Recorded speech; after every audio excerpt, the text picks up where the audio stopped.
Guys, gusto nyo bang tumaba ang inyong mga halaman na hindi kayo gumagastos? So tuturuan ko kayo ngayon. Tataba ng mga halaman natin, no?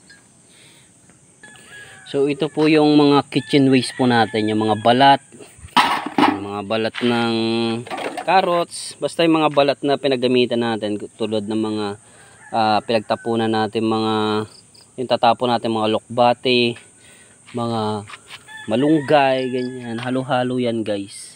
Kaya yan, oh.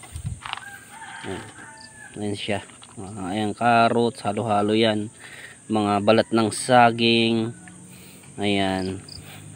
So yung ano nito, katas nito, ayun yung ipandidilig natin sa ating mga halaman. So ihahalo natin sa ating tubig, tapos ayun yung ididilig natin, di ba?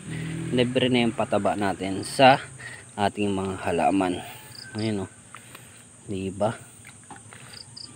Ganito lang ang gagawin natin. Then tara, dilig na natin. Ayan, simulan na natin ang proseso sa pagdidilig ng ating kitchen waste na katas. So 3 days po yan na binabad natin dyan, yung mga kitchen waste natin, yung mga balat-balat. Ayan, tapos saka natin dinilig. Hinalo lang natin sa balde na mayroong 15 to 16 liters. Saka natin nilalagay yung mga ating kitchen waste na mga katas. So ayan, medyo inaano ko lang yung mga paligid ng ating halaman, hinukay-hukay para mas maganda ang daloy pag diniligan natin. So yan guys, mapapansin ko rin na talaga namang tumataba ang ating mga halaman dahil sa kitchen waste po na nilalagay po natin. 'Di ba? Napakaganda. Libre mo na siyang makukuha yung iyong pataba sa iyong halaman at napakadali pang gawin. Ayan.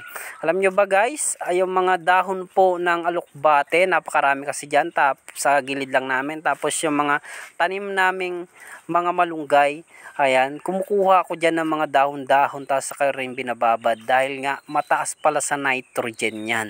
Kaya yun, nakakatuwa kasi nga yung mga tips na napapanood ko ay ina-apply din natin. Kaya ayan, nagkakaroon tayo ng idea na kung paano patabain ang ating mga halaman. So yun, sa mga gustong sumubok din, pwede nyo rin pong itry sa inyong mga bahay. Pwede rin yan sa mga bote or Wilkins, hindi kayo sa mga sako. Doon kayo magtanim kung wala kayong mapagtaniman o wala kayong lote, ganyan.